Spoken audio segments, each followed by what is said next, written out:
tarde, pessoal.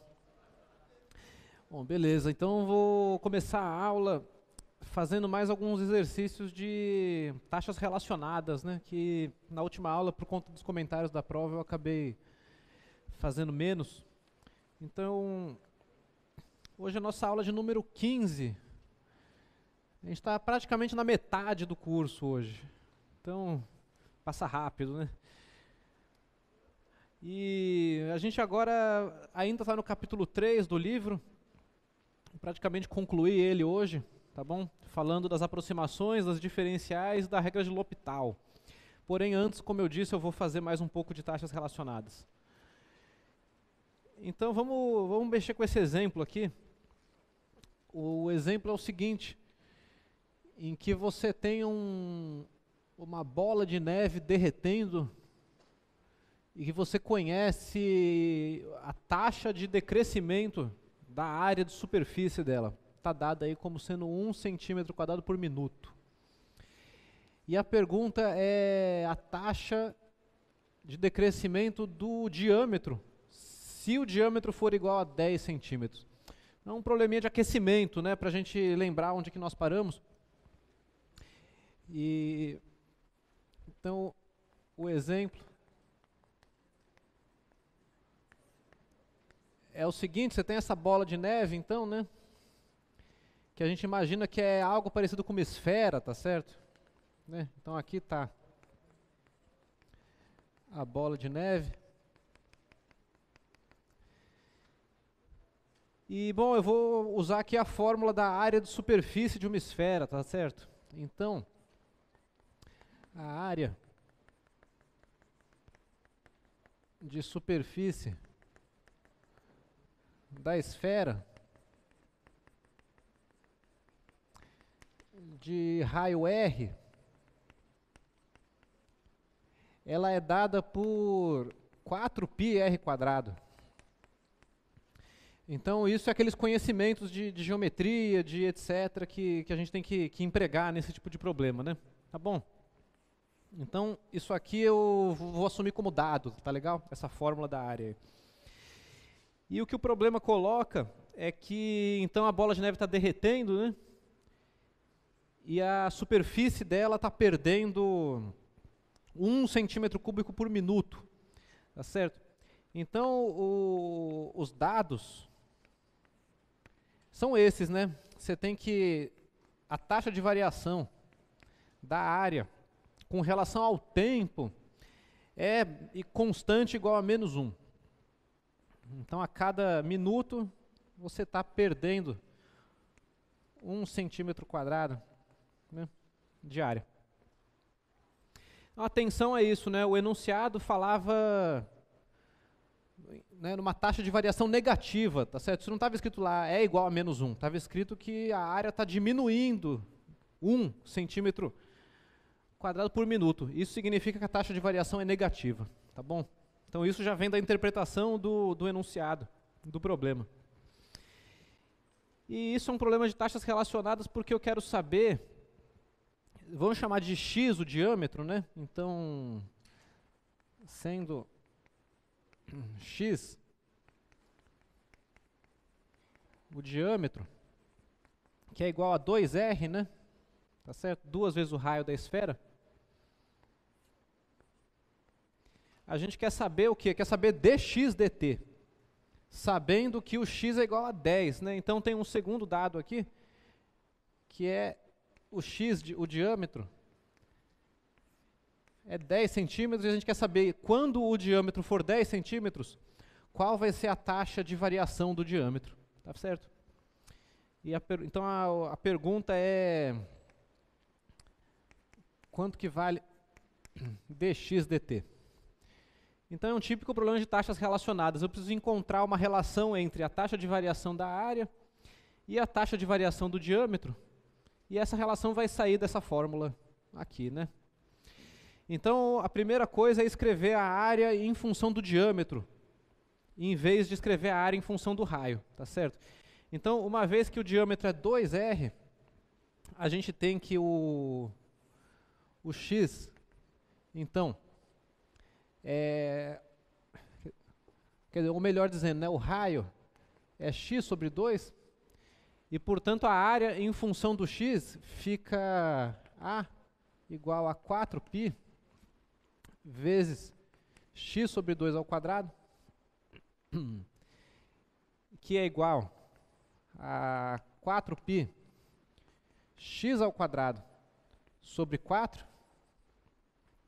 E aí eu simplifico, então, cortando o 4, e fico com a fórmula A igual a πx². E aí é essa expressão aí que eu vou derivar com relação a t dos dois lados para descobrir o dx dt, né? Então, eu vou aplicar agora dt, né? E nós ficamos então com dA dt, a derivada da área com relação ao tempo, é igual a derivada com relação ao tempo de π vezes x². Π é uma constante e sai da derivada, então eu fico com dA dt igual a π vezes d dt de x². E aí eu estou derivando uma função composta, né? Então é como na aula passada, a gente derivou várias vezes o quadrado de uma função, e isso aqui vai me dar então dA dt como 2π x dx dt. Então é a derivada da função de fora, que é multiplicação por 2, aplicado no x, então eu fico 2x, multiplicado pela derivada da função de dentro, né, que é a dx dt. Então isso foi lembrando das coisas que a gente fez na aula passada, né, tá bom? E está aqui a relação entre as taxas, tá certo? E a partir dessa relação entre as taxas eu substituo os dados e descubro o dx dt. Então, a partir disso, eu vou substituir... Oi. Por favor, no microfone, vamos usar aqui os alto-falantes. Esse é o nome curso, por favor. Meu nome é Gabriel, sou do curso de Engenharia Mecânica e eu queria saber por que, a partir de uma certa etapa do curso de cálculo, derivar o x² virou outro modo. Por exemplo, dA dt de x², não deveria ser logo 2x? Já virou outra coisa. Muito bem, acho que eu entendi a sua pergunta. Quer dizer, uma coisa é você fazer dx da função x², que é você derivar a função que pega um número e eleva ao quadrado e derivar com relação à variação nesse número, né? E isso aqui dá 2x. Só para ver se eu entendi a sua pergunta, então por que não está dando 2x, é isso? Pois é, porque aqui a derivada não é com relação ao x, a derivada é com relação a uma variável t, sendo que o x é uma função de t também, né? Então, na medida que o tempo varia, a bola de neve derrete, a área da superfície diminui, e portanto o diâmetro também diminui. Então esse x, que é o diâmetro, ele é uma função de t, é a função do tempo. E é com relação ao tempo que eu estou derivando. Então, a derivada com relação ao tempo da função, eu até talvez escrever melhor assim, é uma função x de t ao quadrado. Isso aqui é uma coisa que tem que ser calculado, por exemplo, pela regra da cadeia, entendendo que isso aqui é uma composição, d dt, da composição de g com x de t, onde g é a função que eleva ao quadrado. Então, quer dizer, tem que prestar sempre atenção a isso, com relação ao que você está derivando. E é nesse sentido que a notação de Leibniz ela tem vantagens sobre a notação linha. Porque se você escrever simplesmente x2', você é levado a crer que você está derivando com relação a x e vai dar 2x, né? Entretanto, não, eu estou pensando que x é uma função de uma outra variável e eu estou derivando com relação a essa outra variável. E aí você tem que levar em consideração essa composição, então. E aí, no caso, essa conta aqui fica, né?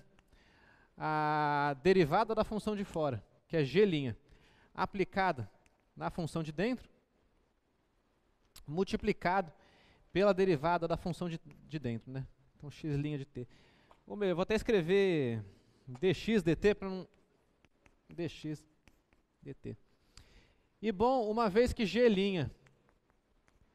de u é 2u, isso aqui me dá o 2x de t dx dt.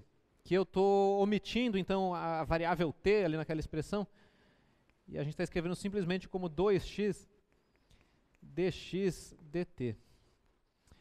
Então, tem que tomar muito cuidado nesses problemas de taxas relacionadas e nas de derivação implícita no geral, né? Esse aqui é um tipo de derivação implícita. Qual que é a variável com relação a qual você está derivando, né? Se é a variável dependente, né, no caso aqui o x, ou se é uma variável independente outra, que no caso seria o t. Tá legal? Isso esclarece a sua dúvida? Tá. Muito bem. Então, chegamos aqui nessa expressão e aí nela eu vou substituir, né, os dados. Quer dizer, o dA dt, que é igual a menos 1, e o x que está sendo dito lá que é 10, né?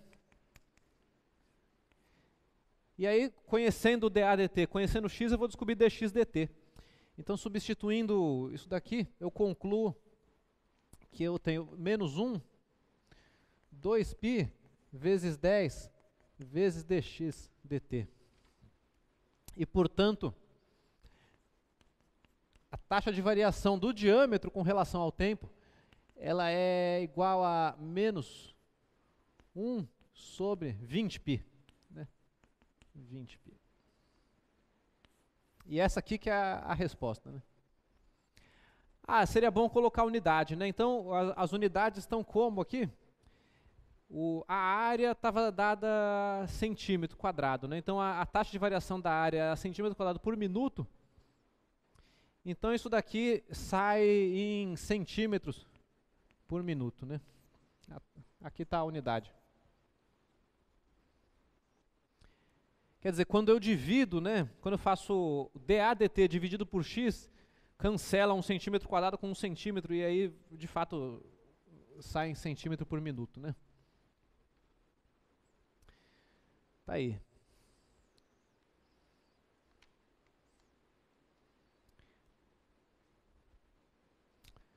Tudo bem? Bom, então esse era o de aquecimento. Eu quero agora fazer um que envolva funções trigonométricas, tá certo? Então vamos pensar nesse segundo problema que vai ter umas derivadas já mais... Bom, derivadas de funções trigonométricas. Vou aproveitar para fazer mais um pouco isso. Então o problema agora é o seguinte, tem um avião passando e nós conhecemos a altitude desse avião, 5 quilômetros. E ele passa diretamente sobre um telescópio no chão. Isso aqui para dizer o seguinte, que se eu sou esse telescópio, o avião ele passa exatamente em cima de mim. Quer dizer, eu não estou vendo ele passando ali ou ali, não. Ele passa realmente em cima, de modo que quando eu faço essa figura aqui, quando eu vou pensar que tem um plano transversal, né, e aqui está o avião, tá certo? Andando para o lado, e aqui está nosso ponto de referência, digamos. Tá bom? Então essa figura, você pode pensar que ela está ocorrendo num plano mesmo, né? Apesar de ser um problema tridimensional, a gente olha para um plano, e é por isso que tem a palavra diretamente no enunciado, né? Então, muito bem, o que mais o enunciado diz? Passou o avião. Aí, você olha para o avião e você vê ele com um ângulo de elevação π sobre 3. E você vê que, quando ele está nesse ângulo de elevação aqui, a taxa com que esse ângulo está diminuindo é π sobre 6. E a pergunta é, a que velocidade o avião está viajando nesse instante? Então é um problema de taxas relacionadas, né?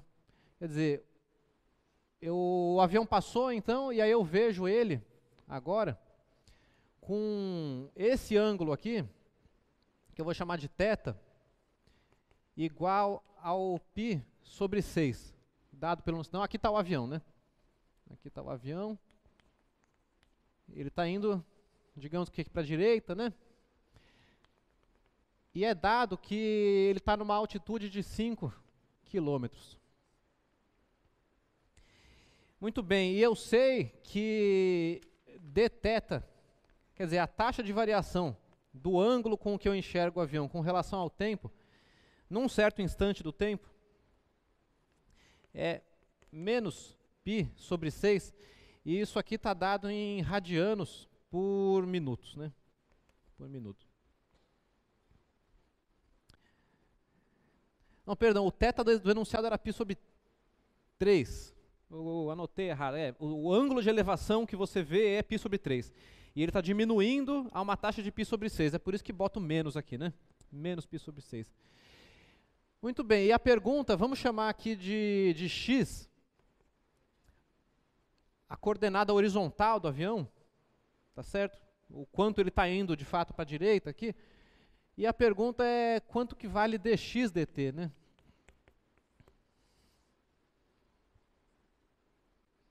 Pronto, esse é o problema. Então, mais um problema de taxas relacionadas.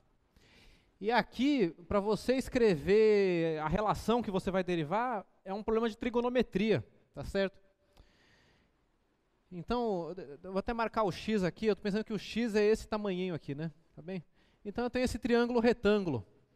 Um triângulo retângulo em que eu conheço um cateto de medida 5, conheço o ângulo oposto a ele, θ, e eu quero entender alguma coisa sobre esse outro cateto aqui, que eu estou chamando de x. Então é claro que vão aparecer com as funções trigonométricas, né? Tá certo? E a função trigonométrica que eu vou usar para resolver esse problema é a função, eu vou fazer assim, eu vou fazer x sobre 5, quer dizer, então a equação básica aqui é a seguinte, x sobre 5, que nada mais é do que a cotangente do ângulo θ.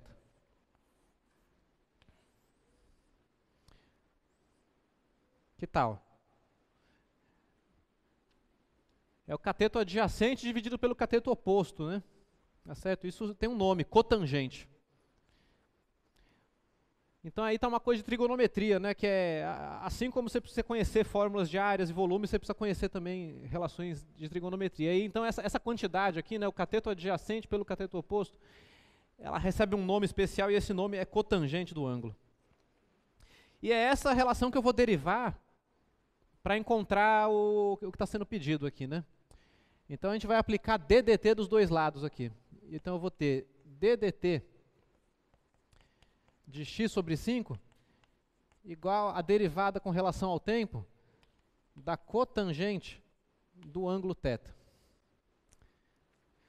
Bom, do lado esquerdo eu tenho 1/5 de dx dt, que é o que eu quero descobrir. Enquanto que do lado direito eu vou ter que usar o quê? A regra da cadeia para escrever isso da seguinte maneira. Eu vou escrever isso como a derivada com relação a θ. Então, dθ da cotangente de θ. Deixa eu caprichar um pouco mais. Quer dizer, isso aqui é a derivada com relação a θ da cotangente de θ multiplicado pela derivada da função de dentro, né? Que é dθ dt, que é o que foi dado, tá certo?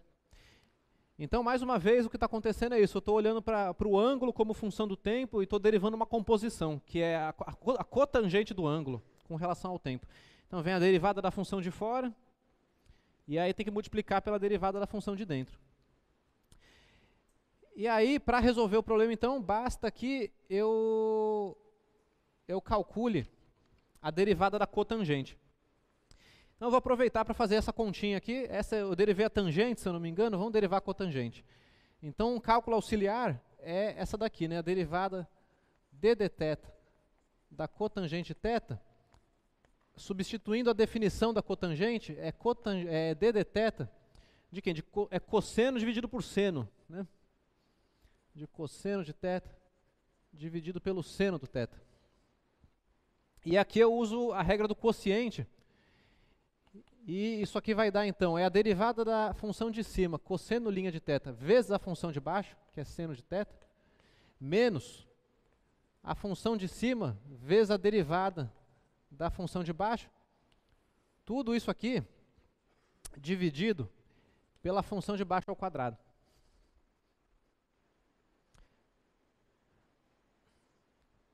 Muito bem, então vamos substituir as derivadas do seno e do cosseno. A derivada do cosseno é menos seno. Então eu estou ficando com menos seno ao quadrado de θ. E aqui eu tenho o quê? Menos o cosseno, a derivada do seno é o cosseno. Então aqui eu tenho menos cosseno ao quadrado de θ.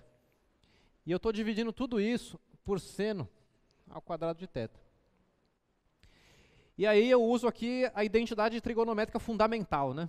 Seno ao quadrado mais cosseno ao quadrado é igual a 1. Então eu vou até tirar o menos aqui de dentro de um parênteses, né?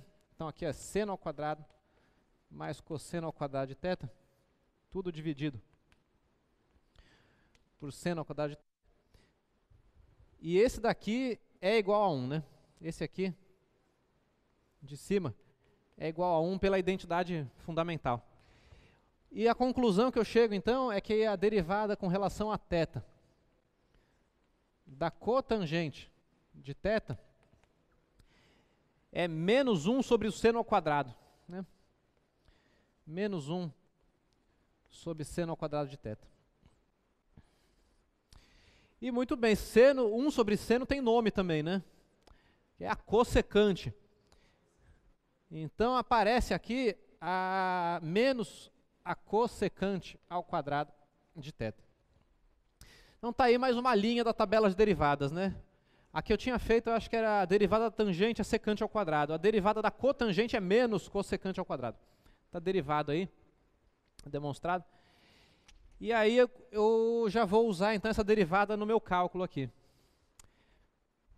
Eu vou escrever que relação que eu encontrei sobre essas taxas de variação aí, sobre dx dt com dθ dt, né? Então lá vamos nós, aqui tem o menos, não, o menos está para, é 1/5 de dx dt, né? 1/5 de dx dt está sendo a derivada da cotangente, que é menos cossecante ao quadrado de θ, multiplicado por dθ dt. dθ dt. E aí, aqui eu conheço o dθ dt, eu conheço θ, que é dado, vou substituir aqui e vou encontrar o que eu quero, que é o dx dt. Então, o que mais você vai precisar saber agora? Eu vou precisar conhecer os valores das funções trigonométricas sobre pontos especiais. E os pontos aqui são bem especiais mesmo, né? É bem aqueles que a gente sabe, né? Que é um θ igual a π sobre 3, não é? Então, vamos calcular, o θ ser igual a π sobre 3, ele te dá o quê? Ele vai dar a cossecante de θ igual a quanto, né? Então tem que lembrar, cossecante é 1 sobre o seno, não é? Então, cossecante de θ, que é 1 sobre o seno de θ. E bom, o seno de π sobre 3, ele vale meio, né? Então, isso aqui é 1 sobre meio. E a conclusão, então, é que a cossecante do ângulo de elevação lá do π sobre 3 é igual a 2, né?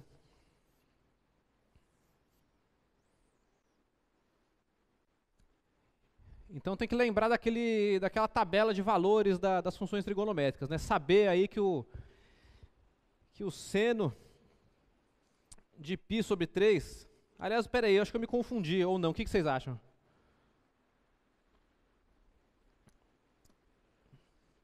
Vamos se lembrar, então, de onde que vem isso daqui, né? Fazer um ciclo trigonométrico.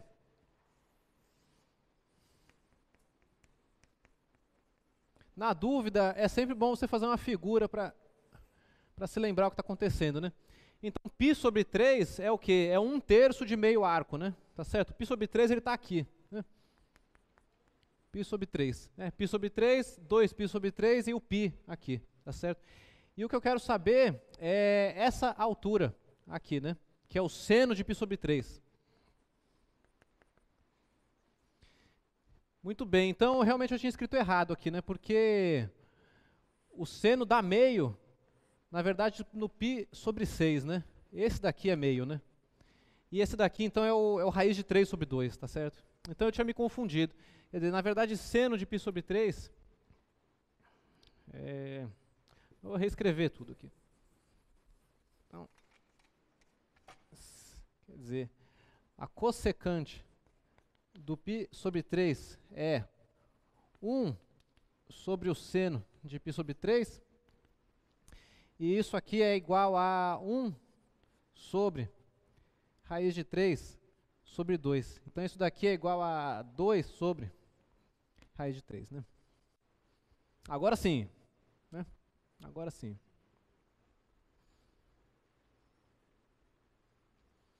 E que mais que precisa? Então já quase que foi agora. Então deu esse 2 raiz, você pode até escrever ele como 2 raiz de 3 sobre 3, se você preferir. E vamos logo substituir tudo aqui, né? Então a conclusão é que dx dt é igual a... Eu vou multiplicar por 5, tá bom? Então vai ser menos 5 vezes 2 raiz de 3 sobre 3. E ainda tem que multiplicar pelo dθ dt, que foi dado como sendo menos π sobre 6, né? Então ali multiplica por menos π sobre 6. De modo que o dx dt, que a gente imagina que seria positivo, né? Quer dizer, o avião parece que realmente está indo para a direita, né? Então tem esse menos com esse menos que vai dar certo. Vai dar dx dt igual a... Vamos logo cancelar aqui, ó, esse 2 com esse 6, aqui fica um 3, né? Então a contabilidade que está dando 5 raiz de 3π dividido por 9, né? Aqui é 5 raiz de 3π sobre 9. Essa é a minha resposta. Qual que é a unidade? Quilômetros, né? O 5 era em quilômetro, então é quilômetro por minuto, nesse caso. Quilômetros por minuto. Pronto. Então é assim que você descobre a velocidade de um objeto que você localiza de acordo com o ângulo com o qual você enxerga ele, tá bom? Nesse tipo de problema sempre vão aparecer as funções trigonométricas. É inevitável. Tá bom? Então me perguntem o que não está... Faltou algum... 2 com 3, 5... Faltou um quadrado, né? Vocês perceberam que na hora que eu copiei a fórmula da derivada da cotangente, eu não botei o quadrado ali? Está faltando um quadrado, né? Então vamos... Aqui eu coloquei o quadrado, né? Não é? Aí na hora que eu substituir o valor da cossecante, o quadrado já sumiu. Então tem que arrumar, né? Vou fazer a correção já. Vou colocar aqui então um quadrado.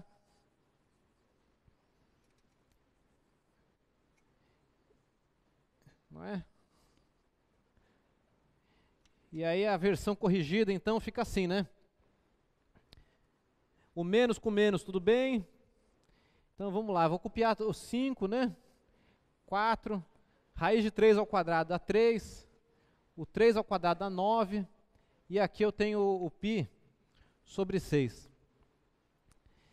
Então, agora sim, né? Eu vou cancelar o 3 com o 6, aqui vai dar um 2, o 2 corta com 4 dá 2, então na verdade aqui está dando 10π dividido por 9. 10π dividido por 9. Tinha esquecido do quadrado.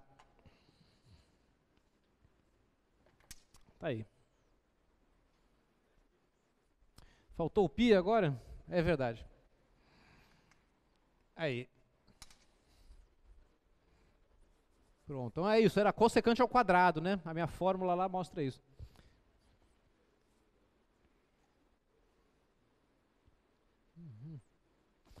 Então, sempre que você tiver algum problema desse tipo de entender relação entre ângulo visual com comprimento, vai aparecer alguma função trigonométrica, tá bom? Ainda hoje eu espero resolver um outro problema envolvendo trigonometria para ir amaciando aí, né? Vocês têm que saber derivar as funções trigonométricas que nem vocês sabem derivar polinômios, tá bom? É só... Veja que eu mesmo jamais decorei essas fórmulas, né? Mas é claro que no cálculo 1 você vai usar uma vez, duas, 10, você acaba recorrendo às tabelas e substituindo direto. Mas aqui eu quis abrir a conta para provar que é isso aqui mesmo, né? Tá bom? Tá aí. Alguma pergunta?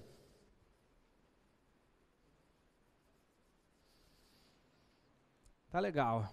Então, na lista de exercícios de vocês tem lá um problema de taxas relacionadas, né? Vocês vão poder exercitar. E agora eu quero passar já para o assunto novo, que é esse assunto das aproximações lineares. Então, a ideia aqui é o seguinte, deixa eu já colocar as definições. A ideia é simples, nós temos então, dado uma função, a gente sabe calcular, se ela for derivável, né, as retas tangentes ao gráfico dela. E quando eu falei de derivada das primeiras vezes, eu mostrei aqui que quando você dá um zoom muito grande no gráfico de uma função e na reta tangente a um ponto, chega um certo momento em que você nem vê mais a diferença entre uma coisa e outra, né? Entre um gráfico da função ela mesma e a reta tangente. Então a ideia aqui é o seguinte, é usar a função cujo gráfico é a reta tangente para obter aproximações da função. E portanto, essa função L de x aqui, que é a função cujo gráfico é a reta tangente ao gráfico de f no ponto P, a gente chama ela de aproximação linear de f. Ou então de linearização de f. Tá legal? E com isso nós vamos fazer aproximações, né? Então, deixa eu fazer uma figura para ilustrar qual que é a ideia.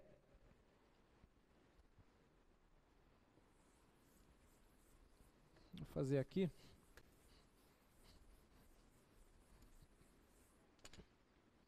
Então, quer dizer, digamos que aqui você tem o gráfico y igual a f de x, e aí a gente traça a tangente, a reta tangente ao gráfico em algum ponto. E na medida que você se aproxima disso daqui, você deixa de ver a diferença entre o que é o gráfico e o que é a reta, né? Então a ideia é muito simples. Esse aqui, a reta, vai ser então o gráfico da tal da L de x, né? Onde L de x é a função. Então, se esse ponto aqui é o ponto de coordenada P, f de P, a função L de x é a função que dá o gráfico da reta, que é a reta tangente, né? Então, isso daqui é o valor da função no ponto, mais a derivada da função no ponto, multiplicado por x menos o ponto, né? Isso vem dos exercícios de reta tangente. E a nossa ideia aqui é considerar a seguinte aproximação. A aproximação f de x, aproximadamente, coloca o tiozinho, né? 2 tios, para indicar que é aproximadamente. L de x, para quando o teu x está perto do P, né? Porque, é claro, quando o x está longe do P, a reta tangente vai lá para longe, né? E o gráfico, sei lá, quer dizer, longe do P, essa aproximação que eu estou falando aqui, ela não te dá informação nenhuma. Ela é uma boa aproximação para quando o x está próximo do P. E vejam como, se você considerar a diferença, f de x menos L de x, que é o que a gente chama de erro, tá certo? É o erro da aproximação. Eu tenho uma função, tenho outra função que eu espero que aproxime ela. A diferença entre as duas eu chamo de erro, tá legal? Erro. E. E. Então, substituindo essa expressão de L aqui, o que eu tenho é f de x menos f de p menos f' de p vezes x menos p igual ao meu erro. Aqui eu só substituí a definição de f, a definição da linearização. E daí quando eu divido os dois lados dessa igualdade aqui por x menos p, eu obtenho o seguinte. Eu obtenho f de x menos f de p dividido por x menos p, menos a derivada de f no ponto P, igual ao erro dividido por x menos p.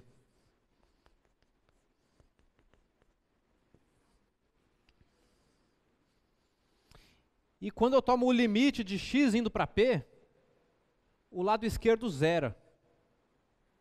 Né? Então, se eu fizer agora o limite de x indo a p do lado esquerdo, eu vou ter f de x menos f de p dividido por x menos p menos f' de p igual a, bom, é o limite de e dividido por x menos p quando x vai para p. E como esse quociente fx menos fp dividido por x menos p, quando o limite vai para p, é a definição da derivada, o lado esquerdo zera. Né? Então a conclusão é que então o limite de x indo para p do erro dividido por x menos p é igual a zero.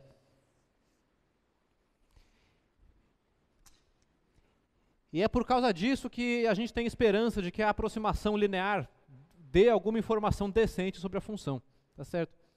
Então, se uma função é derivável em um ponto P, a diferença entre a função e a sua linearização, que é o erro, quando dividido pela diferença de x menos p, vai a zero.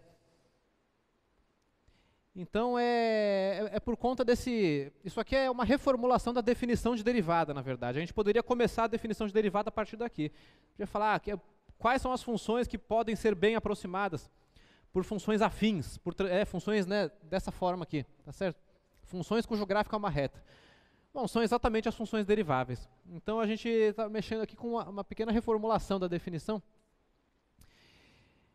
E, bom... É por isso que essa aproximação mais ou menos funciona, tá legal?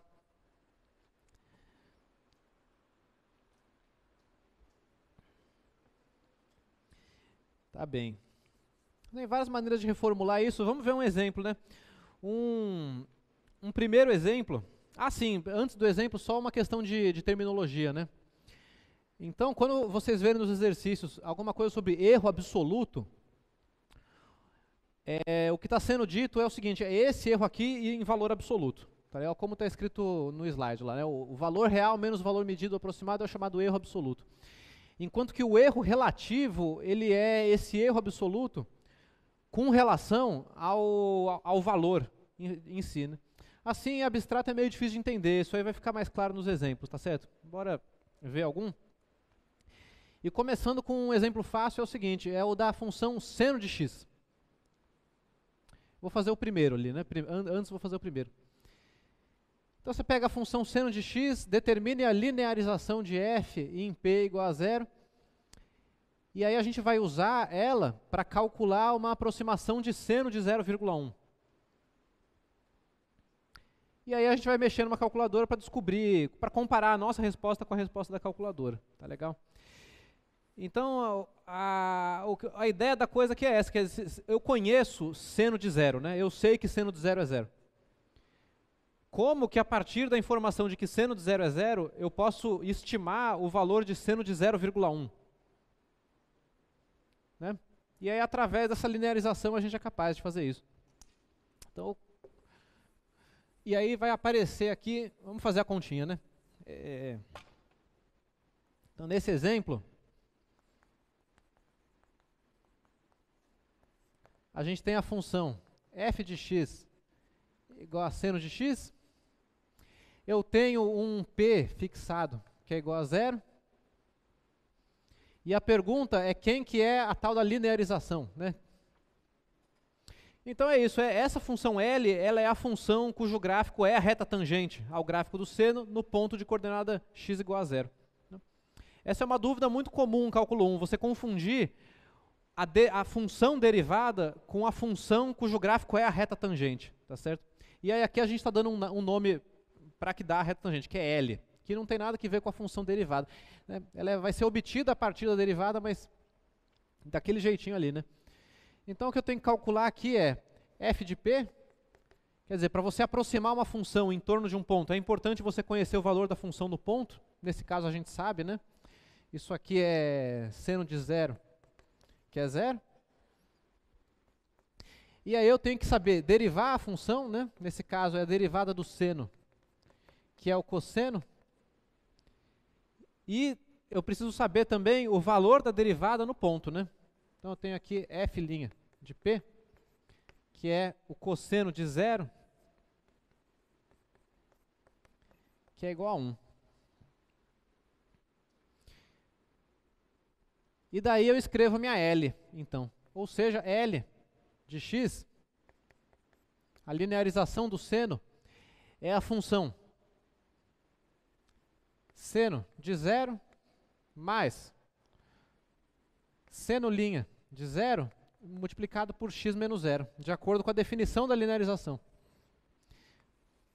E substituindo os valores, a gente descobre que L de x é igual a x. L de x é igual a x. E é isso que significa quando vocês verem no livro de física lá, falar o seguinte: quando x é pequeno, seno de x é aproximadamente x. Né? De acordo com o que você espera ao olhar para o ciclo trigonométrico, né? Então, se você pegar um x muito pequenininho, quer dizer, um arco pequeno, e olhar para o seno dele, pode ser para baixo também, não tem problema. Intuitivamente falando, você espera que a alturinha que tem aqui seja muito parecida com o comprimento do arco, né? Intuitivamente, não, mas assim, falando sério mesmo, a conta está aqui, né? Tá certo? Muito bem, então, como que eu vou fazer então a minha aproximação de seno de 0,1? Bom, eu uso a dada pela L, né? Então, o seno de 0,1, ele é aproximadamente L 0,1. E aí aqui é que está o negócio, né? Do lado esquerdo tem uma coisa difícil de calcular. Eu não sei calcular seno 0,1. Na verdade a gente sabe, mas assim, né, digamos que você precisa descobrir como é que é esse valor. E do lado direito, eu tenho uma função afim, tá vendo? Que é a função mais fácil de calcular de todas. Então esse que é o espírito da coisa aqui, e eu descubro então que o seno de 0,1 é aproximadamente 0,1.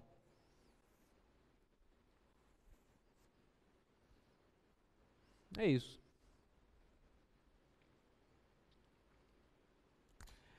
Aí o exercício propõe o seguinte, propõe, olha, você calculou essa aproximação aqui, né? Pega uma calculadora, bota na calculadora lá o seno 0,1, vê quanto é que dá e compara as duas, né? Para ver se está dando alguma coisa razoável ou não.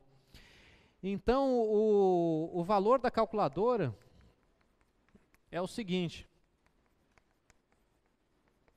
O valor que a calculadora está dando, eu sugiro que vocês façam aí, e se der diferente, é até bom que dê diferente, para você lembrar de mudar para radiano na calculadora.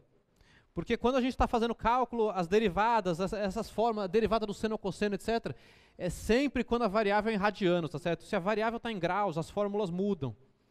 Então, se você botar seno 0,1 na calculadora e não der o número que eu escrevi aqui, você tem que lembrar de mudar ali para radianos, tá certo? Então, o que a calculadora diz? Pelo menos na minha, né? Eu cheguei aqui no seguinte, no seno de 0,1, Eu anotei o que? Uma, duas, eu truncando aqui na 1, 2, 3, 4.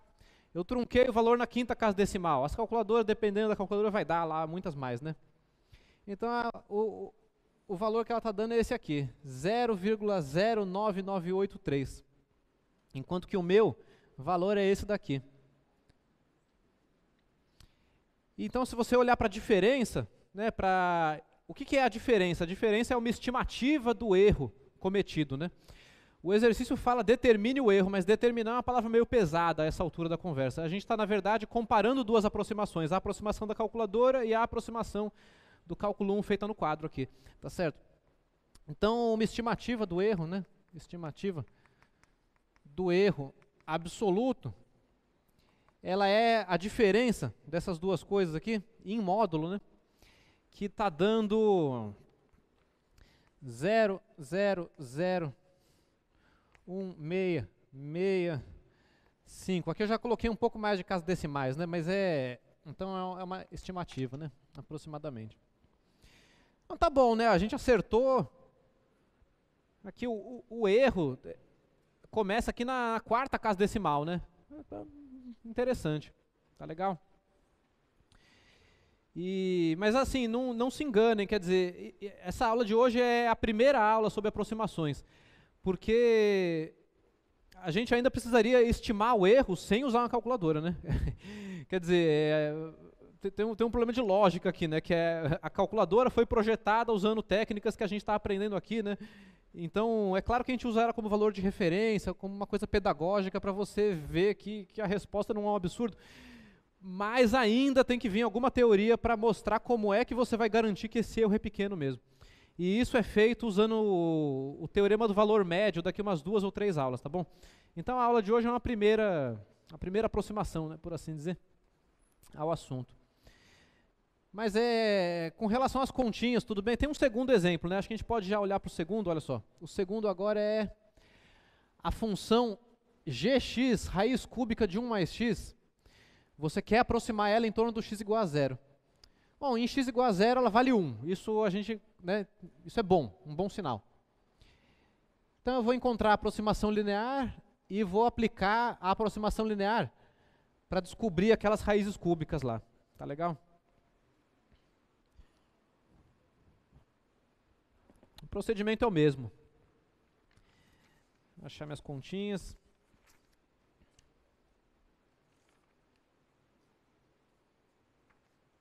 Aqui. Então agora a função é uma raiz cúbica de 1 mais x.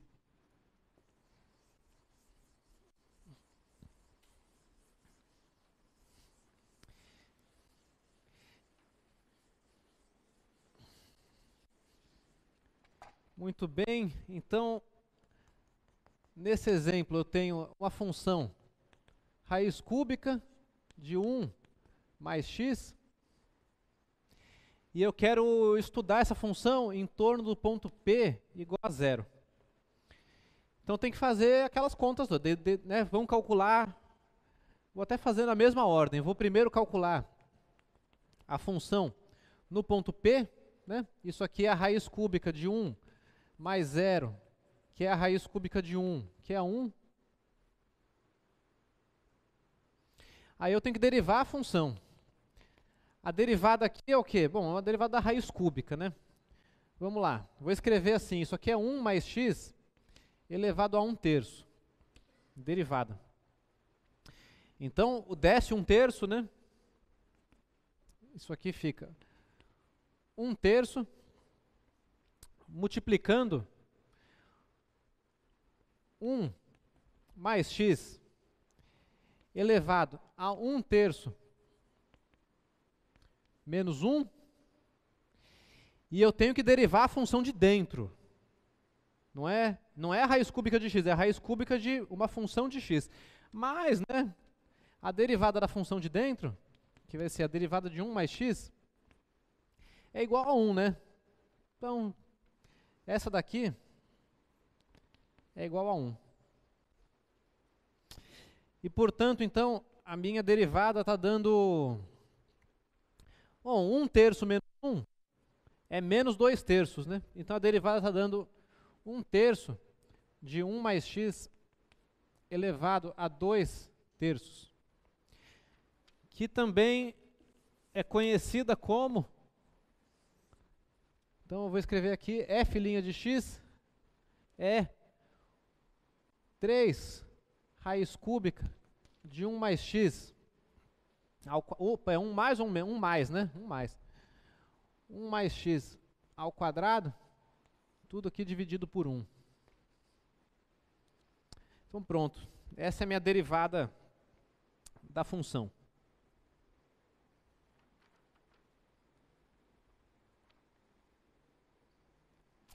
É regra do expoente com uma regra da cadeia aí, né? E aí tem esse jogo de expoentes, que é você escrever, é menos 2 terços, né? Nossa. Então menos vai ficar 1 sobre 1 mais x elevado a 2 terços, e isso aí elevado a 2 terços é a mesma coisa que tirar a raiz cúbica do quadrado, né? Tá aí. Então eu logo calculo a derivada da função no ponto P, que é o que eu preciso para fazer a aproximação, né? Então isso aqui, o P igual a 0, está dando 3 raiz cúbica de 1 mais 0 ao quadrado, dividido por 1, é simplesmente 1 terço. F' de P é 1 terço.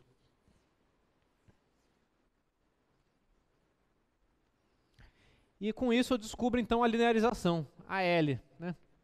L de x é então,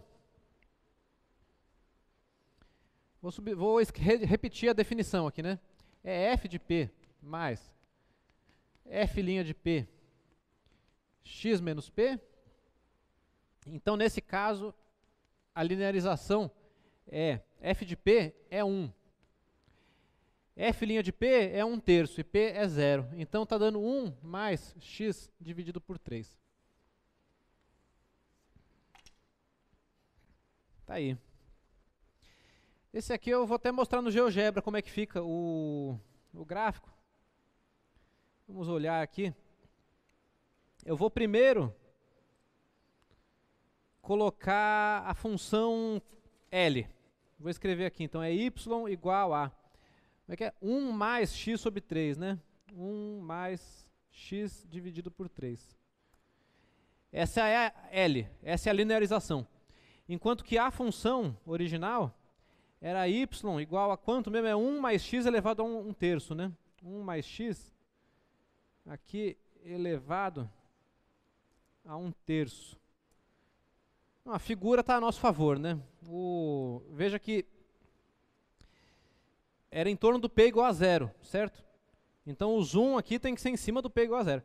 E na medida que você se aproxima, acontece aquilo que a gente já tinha visto nas primeiras aulas de derivada, né? Que a diferença entre a função e a reta tangente, ou melhor dizendo, a diferença entre o gráfico da função e a reta tangente desaparece, né? Ok. E aí com isso a gente quer descobrir aproximadamente aí os valores da raiz cúbica, né?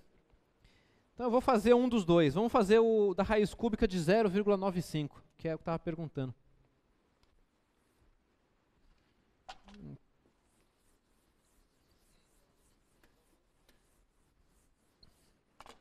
Então usando essa daqui, eu tenho que a raiz cúbica de 0,95, que é igual, a primeira linha é igual, isso aqui é igual a quê? F calculado em menos 0,05, né?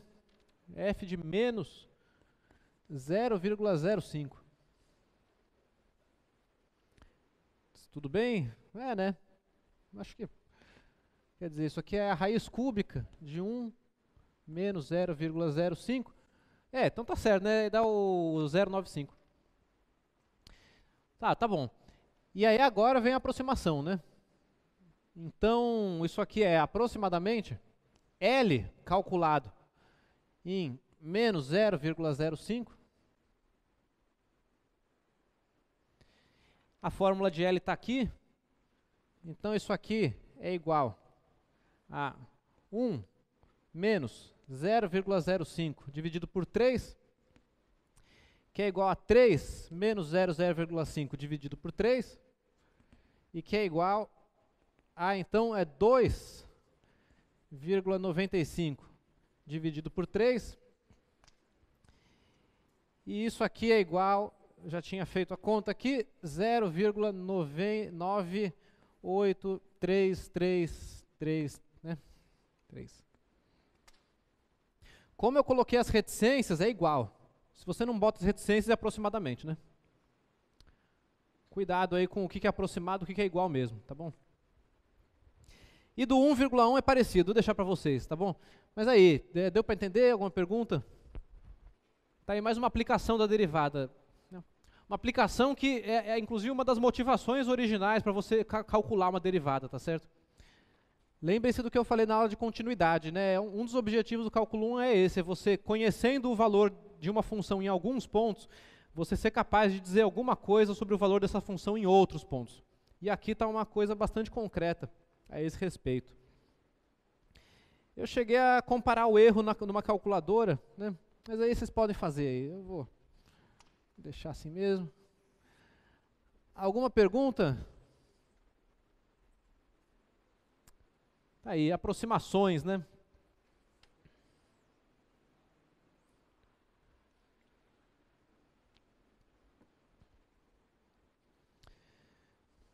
Ok, e aí eu vou comentar apenas o seguinte. Você não precisa parar na aproximação linear. Eu não sei se a gente vai ter tempo de discutir isso melhor outra hora ou não, mas na prática, às vezes você precisa de aproximações melhores do que essa. E sim, você pode fazer usando derivada, não só uma aproximação de ordem 1, né, uma aproximação por uma função afim, como aproximações quadráticas, cúbicas e assim por diante.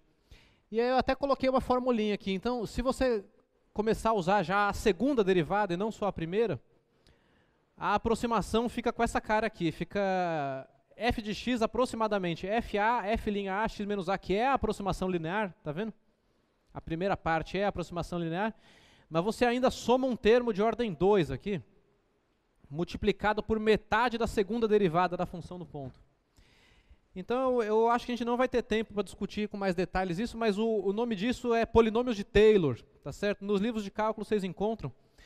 E no nosso livro ali, na página 231, isso está proposto como um projeto aplicado. O livro do Stewart, ele tem esses exercícios mais corpudos, digamos assim, que aparecem lá como projetos, como desafios, coisas, né, desse tipo. E aí, se você se interessar, você pode olhar lá, que ele vai te ensinar a fazer essas aproximações de ordem mais alta. Na nossa aula que eu falei das funções trigonométricas, lá no começo da disciplina eu falei disso. Eu mostrei algumas aproximações da função cosseno, da função seno e assim por diante, tá certo? Então você pode ver isso no material. Se der tempo, a gente conversa mais sobre isso. Mas eu espero voltar às aproximações quando eu falar do teorema do valor médio, para ensinar vocês a estimar o erro sem depender de uma calculadora, tá certo? Existem maneiras de você... Vejam que quando você fala aproximadamente e não fala o erro, você não está falando nada, né? Você pode sempre falar, ó, essa função é aproximadamente 10. Mas se você não falar o erro, isso não quer dizer absolutamente nada, tá bom? Então, sempre que o assunto envolver aproximações, é fundamental que você tenha controle sobre o erro nessas aproximações. E a gente ainda vai ver como é que calcula esses erros, sem ficar comparando com a calculadora. Mas tá certo. Alguma pergunta aqui, então, sobre o... Oi.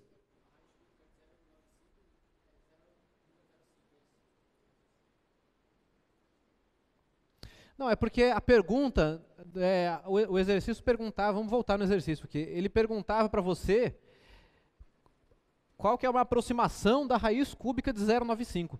Mas a função que tem aqui não é a função raiz cúbica de x, é a função raiz cúbica de 1 mais x. Então, a aproximação da função raiz cúbica de 1 mais x, para você produzir uma aproximação de 0,95, você tem que botar x igual a menos 0,05 nela, né?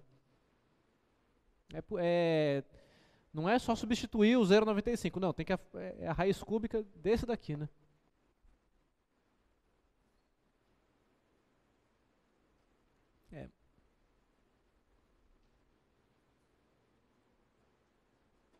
Quer dizer, a gente está pegando a raiz cúbica e transladando uma unidade para o lado e olhando para isso em torno do zero. Isso aqui equivale a você olhar a função raiz cúbica de x em torno do 1, né? Tá certo? Mas a gente está usando essa translação dentro da raiz cúbica aqui. Bom, perfeito. E aí, junto com esse assunto das aproximações lineares, vem o seguinte: digamos que o que você quer aproximar não seja o valor de uma função, propriamente dito, mas sim a diferença entre o valor da função e valores vizinhos ali, desse valor que você conhece. E aí é que entra esse formalismo das diferenciais. Então, digamos que é isso, você quer aproximar o ΔY agora. E a gente vai aproximar isso usando a derivada, multiplicando a derivada pelo ΔX.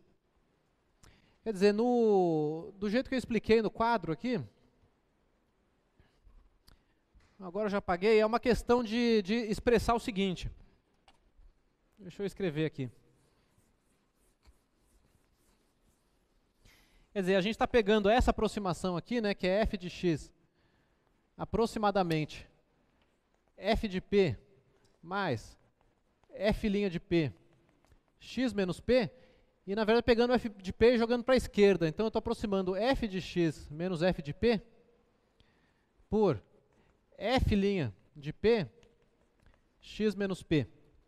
Quer dizer, o ΔY, ele é aproximadamente a derivada da função multiplicado pelo ΔX. Vamos refazer o desenho. Aqui está a função. Aqui está a reta tangente no ponto P, f de P. Então, a intenção aqui é aproximar essa variação aqui, né, essa daqui,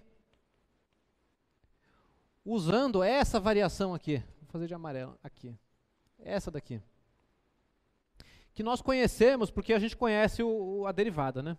Tá bom? Então é muito parecido com a aproximação linear, só que a questão aqui é aproximar diferenças e não aproximar a função propriamente dita.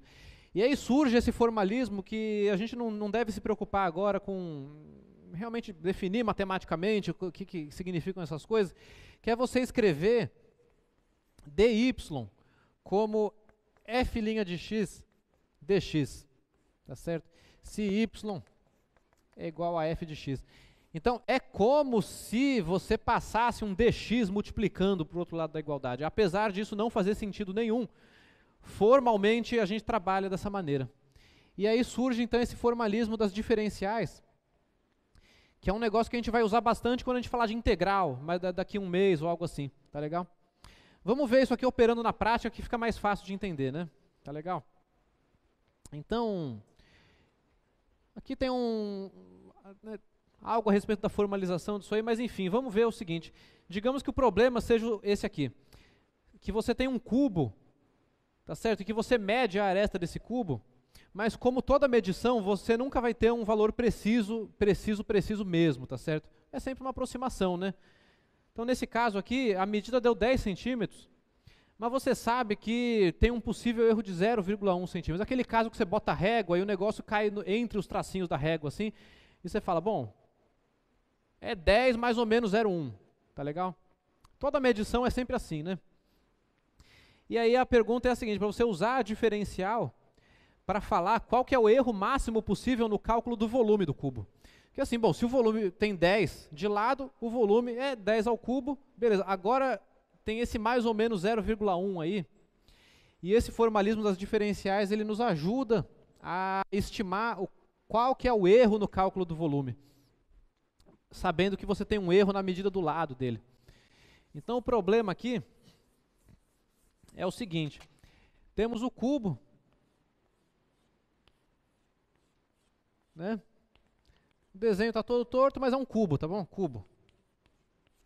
E o fato é o seguinte, a gente não sabe se a medida do cubo é exatamente lá o número que está escrito, tá certo? a gente tem uma ideia de que seja mais ou menos alguma coisa assim, tá certo? Então, o que de fato é conhecido é esse negócio amarelo aqui, tá certo? Que seria como se você tivesse um cubo um pouquinho maior por fora e um cubo um pouquinho menor por dentro aqui, tá certo? E o que a gente sabe dizer é que o cubo mesmo, ele é alguma coisa entre esses dois aí, né? Então, você tem um lado, como que eu vou chamar o lado? De x, x, o lado, a aresta, né? Porque lado pode significar face, mas escrever aresta, né? Aresta. X é aresta. E o x, aqui, ele é 10, mas ele pode ser um pouquinho mais ou um pouquinho menos, tá certo? Então o problema é esse, você tem uma aproximação da medida do negócio mesmo, né? E aí você calcula o volume usando 10, e a pergunta é a seguinte, bom, isso vai dar um pouco errado, o quanto vai dar errado? Né? Essa é a pergunta. Muito bem, então esse formalismo das diferenciais, nesse caso, funciona assim, o volume, ele é dado pela fórmula x ao cubo, né? Você pega o lado, eleva ao cubo, te dá o volume. Então, usando aquela expressão que está escrita ali, dy igual a f' de x dx, a gente escreve a diferencial do volume, que vai ser 3x dx. 3x quadrado, né? Tá certo? É a derivada do x cubo multiplicado por dx.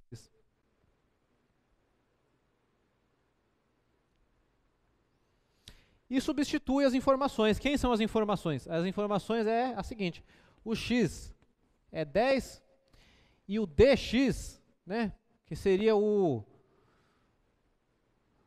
pessoal antigamente falava nos infinitesimais, né, infinitesimalmente, é meio complicado esse linguajar, mas o dx, que é o delta x indo para zero, tá certo? Isso aqui é o 0,1. É a variação no x. E aí você substitui nessa fórmula e descobre que dv vai ser, então, 3 vezes 10 ao quadrado vezes 0,1, que é 30, né? Então é 10 quadrado com 10 a menos 1, dá 10, é 30. Então, a conclusão é que dv vale 30 o quê? Centímetros quadrados, né?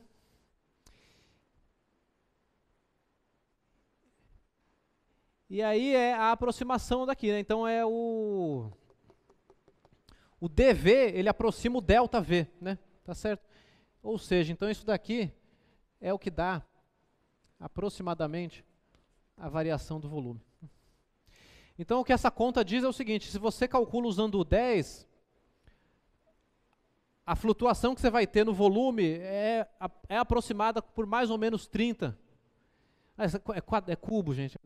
Quer dizer, x é em centímetro, aí tem o quadrado, fica centímetro ao quadrado, né? E o dx é em centímetro também, então é centímetro ao cubo, né? Então o erro cometido no cálculo do volume, ele vai ser estimado dessa maneira, né? Então, esse é um exemplo apenas também pedagógico, porque você poderia simplesmente calcular 10,1 elevado ao cubo e calcular 10 menos 0,1, 9,9 elevado ao cubo e ver quanto é que dá, né? Mas a ideia é sempre que, se você tem uma função mais complicada, esse método aqui, ele simplifica a vida, né?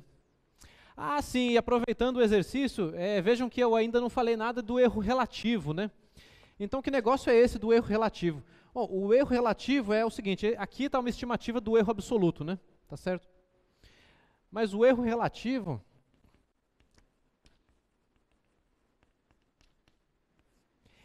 é aquele que você obtém quando você compara o absoluto com relação àquilo que está sendo medido, né?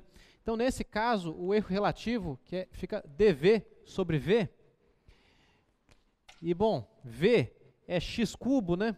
dv está calculado ali, 3x quadrado dx, então você tem 3x quadrado dx dividido por x ao cubo, e portanto o dv sobre v ele dá 3dx sobre x. E aí, substituindo os nossos valores aqui, a gente é capaz de dizer, né, quantas vezes o meu erro absoluto cabe dentro do volume, né? Tá legal? Então a expressão geral tá escrita lá. Então, a gente descobre, portanto, que nesse caso particular aqui, a gente tem um dv sobre v igual a 3. O dx é 0,1, o x é 10, né? Então está dando 0,03. Então a gente tem um erro relativo de 3%, né? De 3%. Então, o que significa isso, né?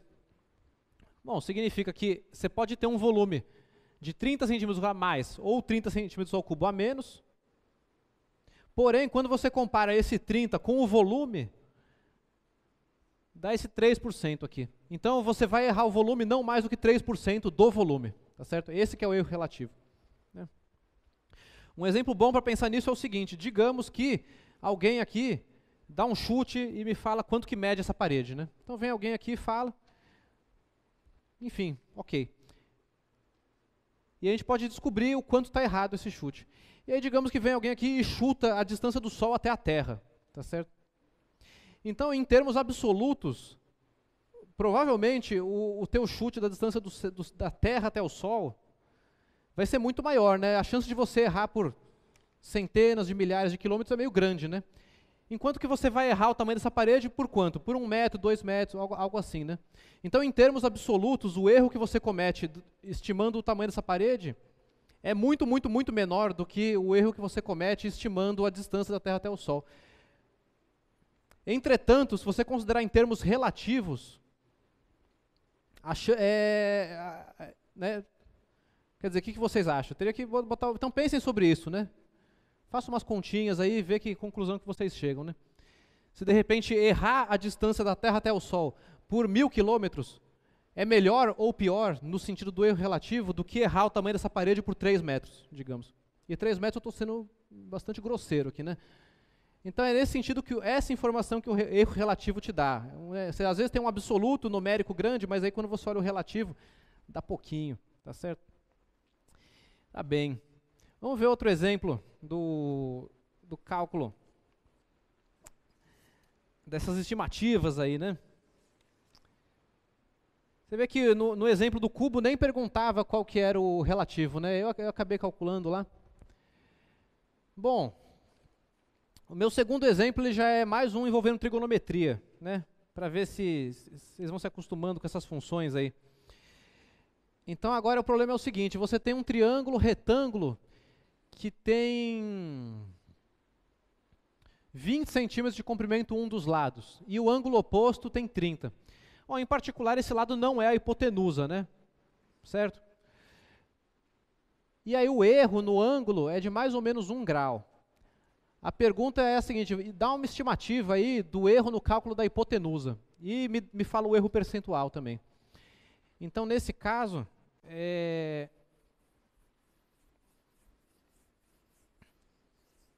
a gente tem aqui um triângulo retângulo,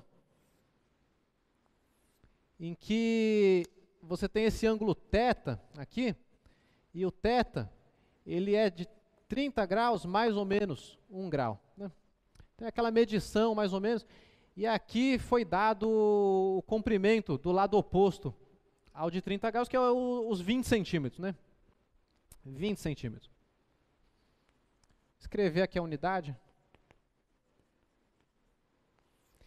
E o nosso x aqui é a hipotenusa. Tá legal? Então, como é que você calcula a hipotenusa a partir de um ângulo e do lado oposto a ele?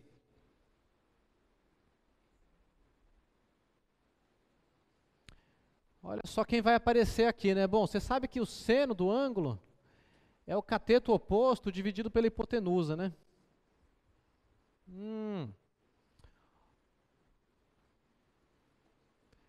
Então, para tirar o x daqui, né, eu tenho que o x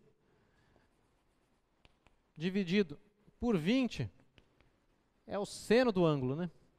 Opa, é 1 sobre o seno.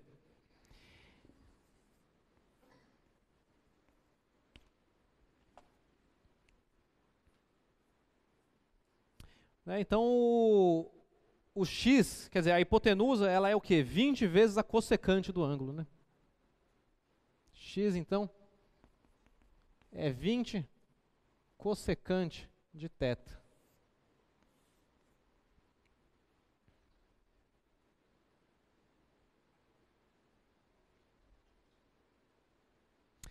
E aí vira, aí o negócio vira mais maquinal, né? Calcula dx, substitui os valores, acabou o problema.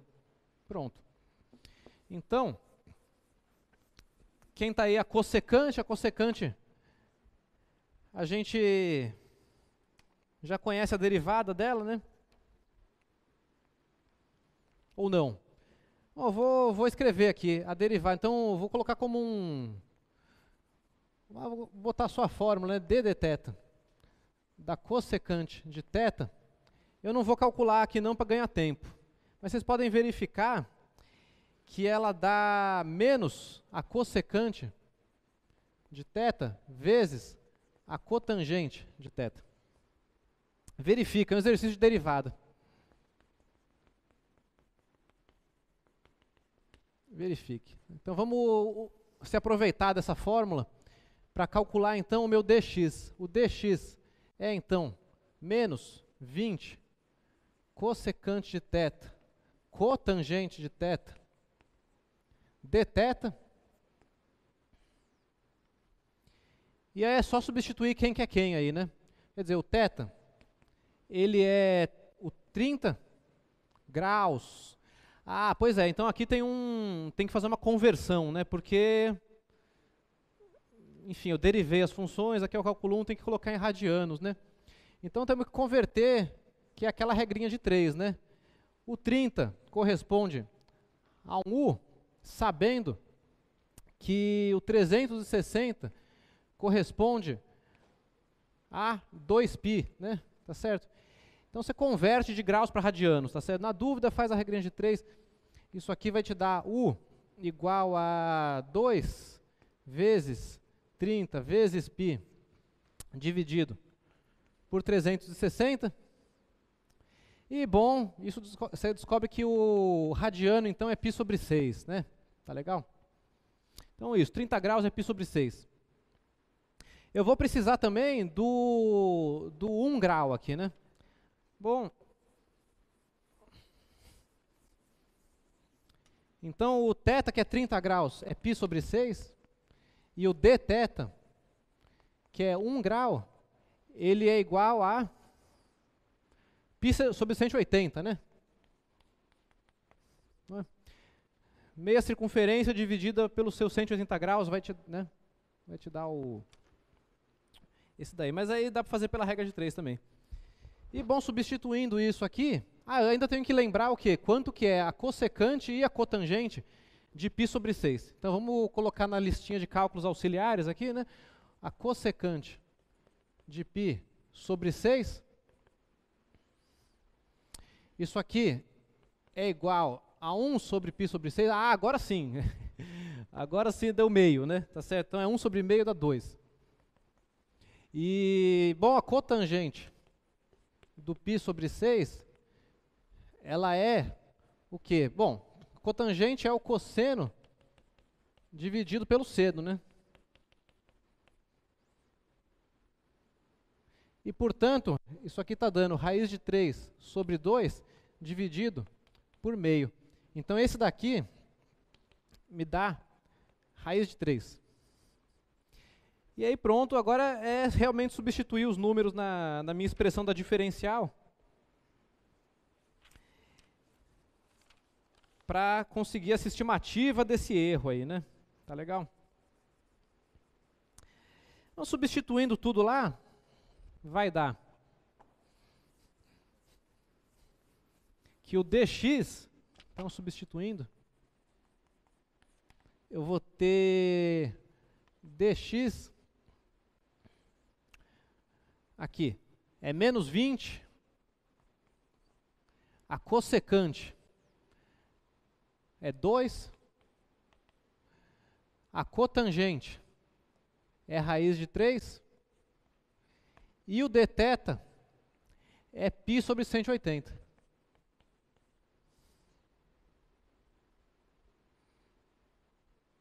Que tal? Então, ó, já mata esse zero aqui, já também resolve logo esse 2 com esse 18 aqui, né? E chegamos então que dx é igual a menos 2 raiz de 3 π dividido por 9.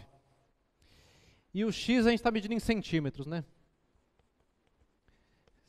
Centímetros. Então está aqui a minha estimativa do erro. Pronto. Do erro absoluto, né? Tá certo? Do erro total. Faltou alguém, será? 20.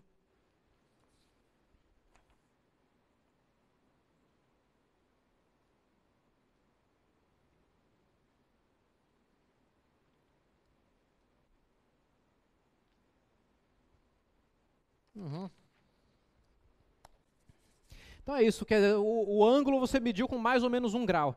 O erro que você vai cometer ao aproximar a hipotenusa usando essa medida aproximada vai ser estimado por esse aqui, por esse número aqui, tá certo? Então tá aí.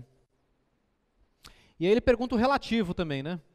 Então você quer saber agora o seguinte, esse erro, quando comparado com a medida da hipotenusa, será que vai dar uma coisa muito grande ou será que vai dar uma coisa muito pequena, né? Então, nesse caso, a fórmula vai ser... Então, esse aqui é o absoluto, né?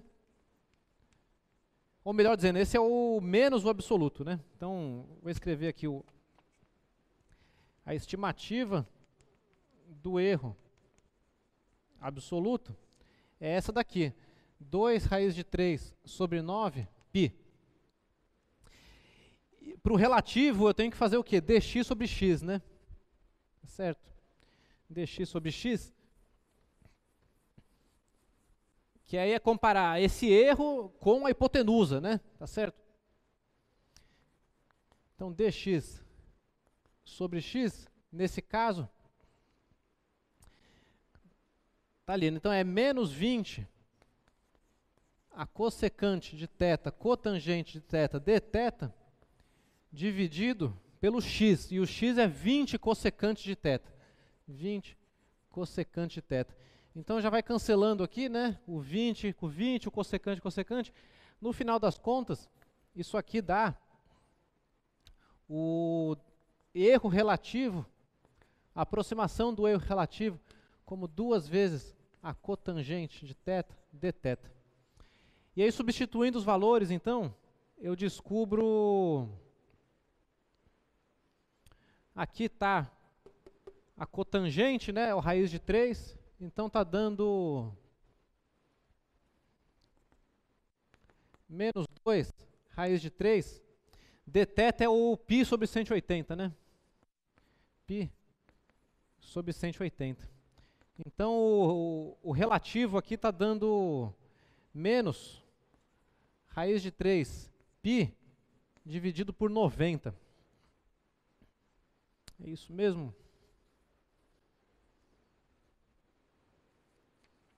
Ah, não, pera aí, não tem...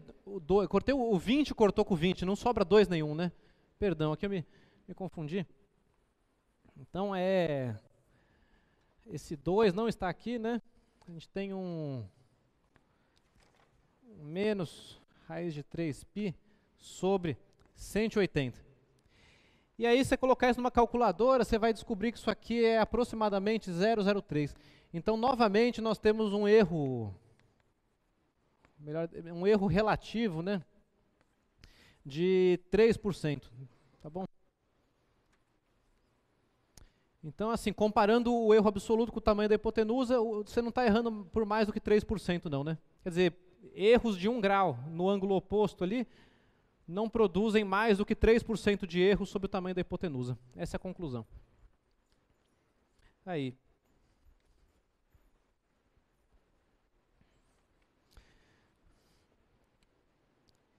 Muito bem, alguma pergunta?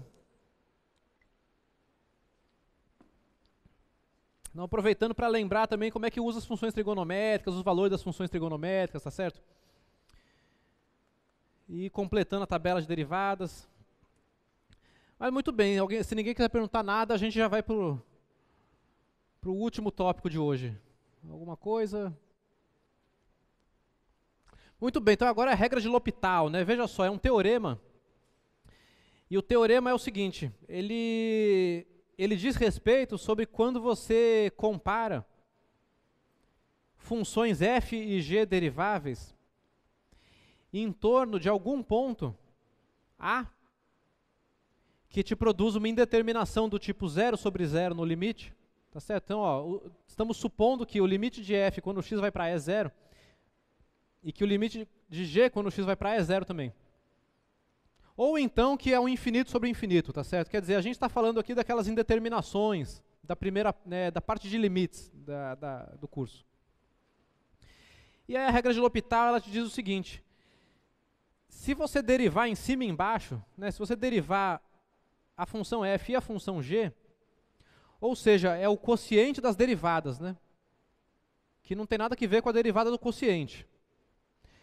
Se você derivar em cima e embaixo e o limite existir, então o limite original é igual a ele. Então essa é a regra de L'Hopital.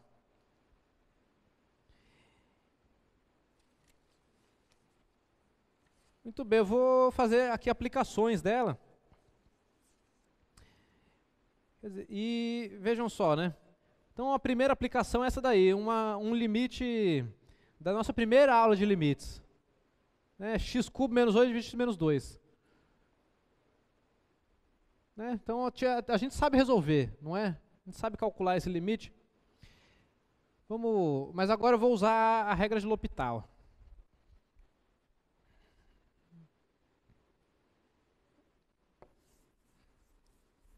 Então a gente tem um x³, o exemplo, né? É o limite de x indo agora para 2, x³ menos 3 dividido por x menos 2. E bom, a primeira coisa que você tem que verificar é o seguinte: a regra de L'Hopital, ela trata de indeterminações, né? Se você não tem aquelas indeterminações, a regra de L'Hopital não vai te levar a uma resposta correta, tá certo? Então, a gente identifica em primeiro lugar que isso aqui é um limite do tipo 0 sobre 0, né? Se você colocar 2, opa, é 8, né? Então fica 2 ao cubo menos 8, que é 0, dividido por 2 menos 2, que é 0 também. Então a gente está à frente a uma indeterminação que está no enunciado da regra de L'Hopital. E aí eu vou derivar em cima e embaixo. Então eu vou identificar aqui f, x como x³ menos 8, de modo que a derivada é 3x², e g como x menos 2, de modo que a derivada de g é igual a 1. E o limite de f' de x sobre g' de x, quando x vai para 2, é o limite de x indo para 2, de 3x² dividido por 1. E esse daí dá, né, 12. Então o que o teorema de L'Hopital garante é que o limite original dá 12.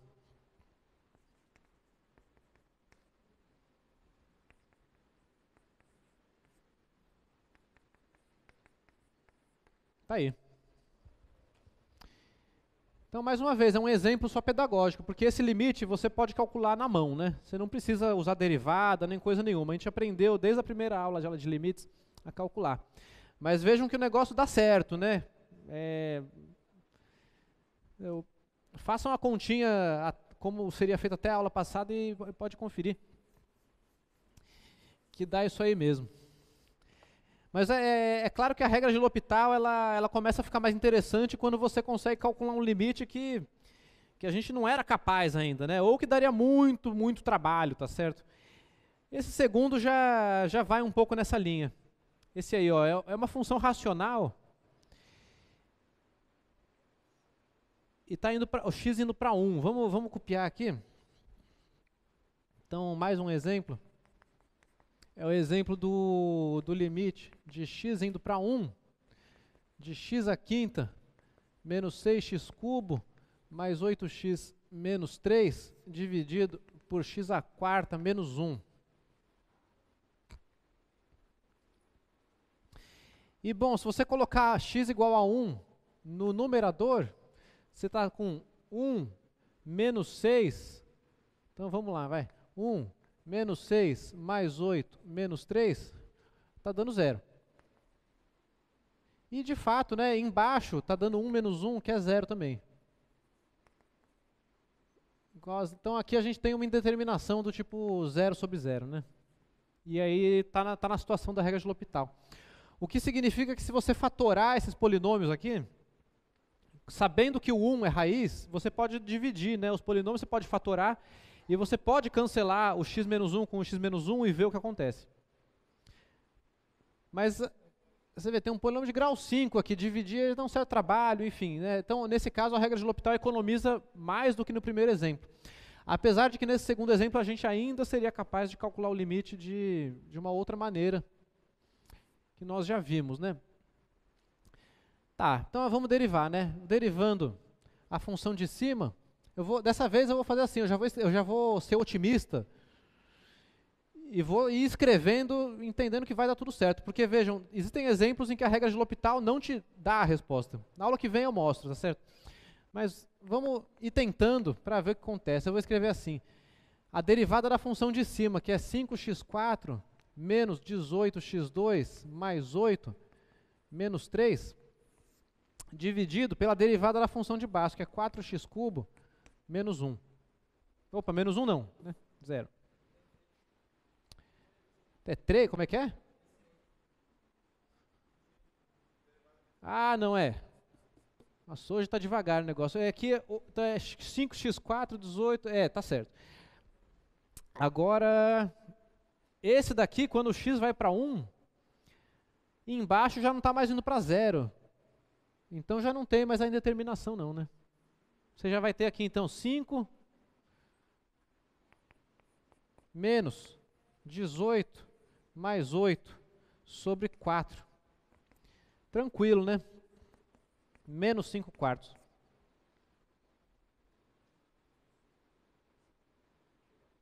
Pronto. Regra de L'Hopital.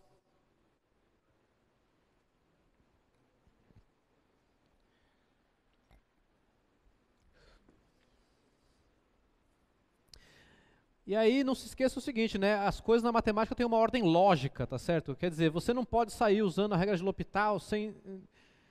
Né? Quer dizer, a derivada é um limite. Se você não sabe calcular limites, você não sabe calcular derivadas. E, portanto, você não tem regra de L'Hopital e, portanto, você não sabe calcular os limites. Entenderam? Então, quando a gente está fazendo cálculo 1, dá uma angústia de, mas na primeira prova eu não podia fazer essa questão. Não. É claro que está correto, mas numa disciplina como essa a gente tem que respeitar, ainda que a gente não seja rigoroso ao extremo, a gente tem que ter algum respeito pela ordem lógica das coisas, tá certo? Então, esse aqui, por exemplo, seno de AX sobre X. Esse aí tem aquele truquezinho para cair no limite fundamental, né? Você multiplica por A sobre A, faz uma troca de variável, pá, resolveu. Mas como é que você... bom, aí eu vou resolver por L'Hopital, né? Vamos pegar aqui e fazer a regra de L'Hopital. E a pergunta que eu faço é, como é que você vai derivar a função seno se você não conhece o limite fundamental da função seno? Essa que é a ordem lógica que eu estou querendo chamar a atenção aqui.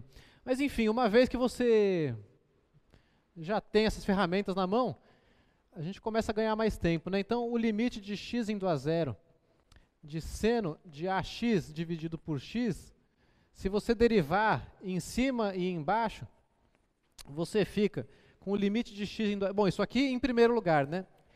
é uma indeterminação do tipo 0 sobre 0, né? Tá bom? Seno de 0 dividido por 0, ok? E aí deriva em cima. Deriva em cima é o quê? É a cosseno de AX. E aí embaixo a derivada é 1. E, portanto, isso aqui dá A. Porque o cosseno de 0 é 1. Então, se você esquecer da regra da cadeia aí, dá errado, né? É claro. Mas, então, a derivada do seno, que é cosseno, aplicado em AX, multiplicado pela derivada de AX, que é A. É daí que vem esse A. E embaixo a derivada de x com relação a x é 1. Ok, então deu A. Que é a mesma conclusão que você vai chegar usando o truquezinho lá de transformar no limite fundamental. Mas é isso, né? A gente jamais saberia calcular a derivada do seno se não fosse o limite fundamental. Então tem que tomar um pouco de cuidado aí com isso. E tem um monte de exemplo aqui. Vamos escolher mais um ou dois para fazer. Às vezes, você tem que usar a regra de L'Hopital repetidamente para chegar em alguma conclusão. Vamos olhar para esse exemplo aqui. Acho que ele já vai ilustrar bem. Então, é um x à quarta, né? X4 menos x3 menos 3, x2 mais 5x menos 2 dividido por x3, 3x2, 3x mais 1. E o x está indo para 1. Então, está dando uma indeterminação? Primeira coisa é verificar isso, né? Porque se não está, tá resolvido. Mas tem que verificar aqui se vai dar um 0 sobre 0, alguma coisa assim. Vamos lá. Então, você está com 1, menos 3, mais 5, menos 2.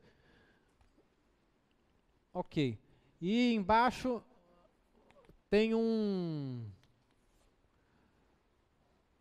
menos 3, mais 3, mais 1. Tá, 0 sobre 0. Então, de fato, indeterminação, né?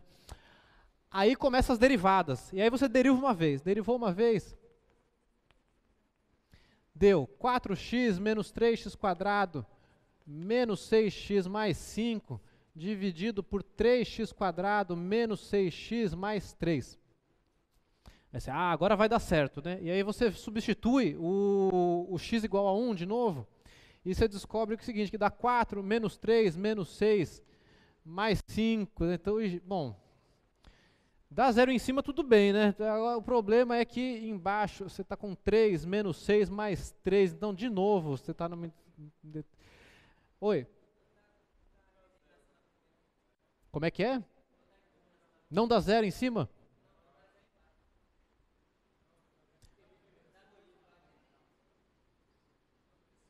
Tá, pera aí. Menos 1 onde?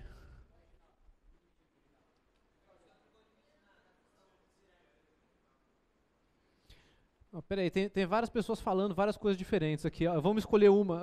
Qual que é a correção? O que está errado aqui? Aqui?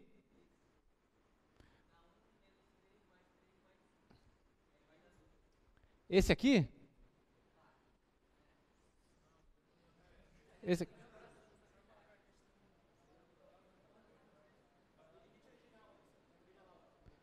No limite... Ah, lá na questão proposta. Ah, tá, eu copiei errado, é isso? Sim. Aqui... 1 menos 3 mais 3 menos 1. Ah, não, não, então... Não, desculpa, gente, pera aí. Então agora tá tudo no lugar. Tá. E deu 0 sobre 0? Sim, sim. Bom, então tá. Eu fiz na correria, acabei copiando errado, botando o resultado certo porque eu tinha feito antes, desculpa, gente. Tá, mas, bom, se vendo de longe tá certo, de perto eu não consigo enxergar direito, não. Agora, tá, então...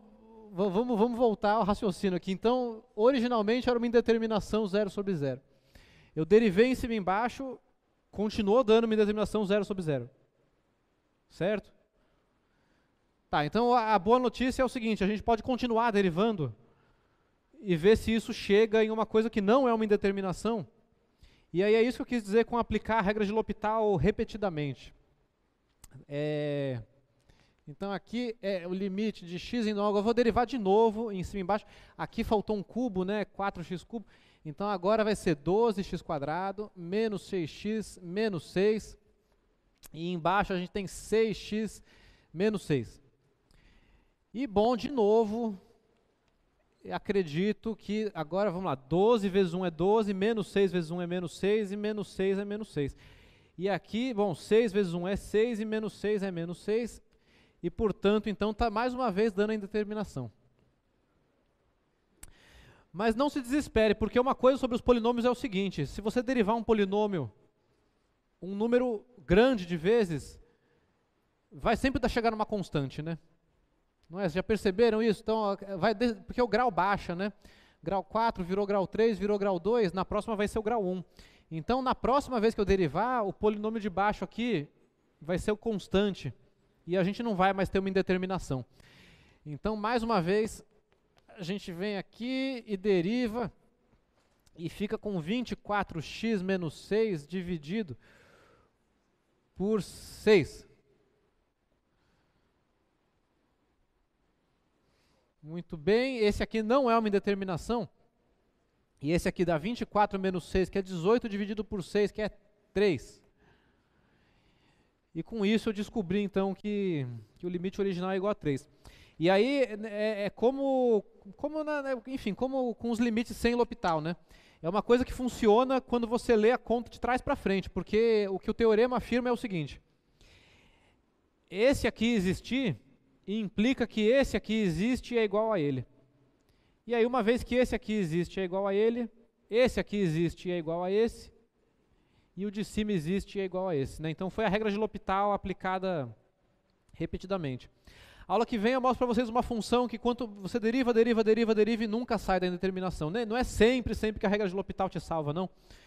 Eu mostro isso na segunda-feira para vocês. Mas tem mais uns exemplos lá nas notas de aula, procurem estudá-los. E já deu, gente. Obrigado, boa noite. Até logo.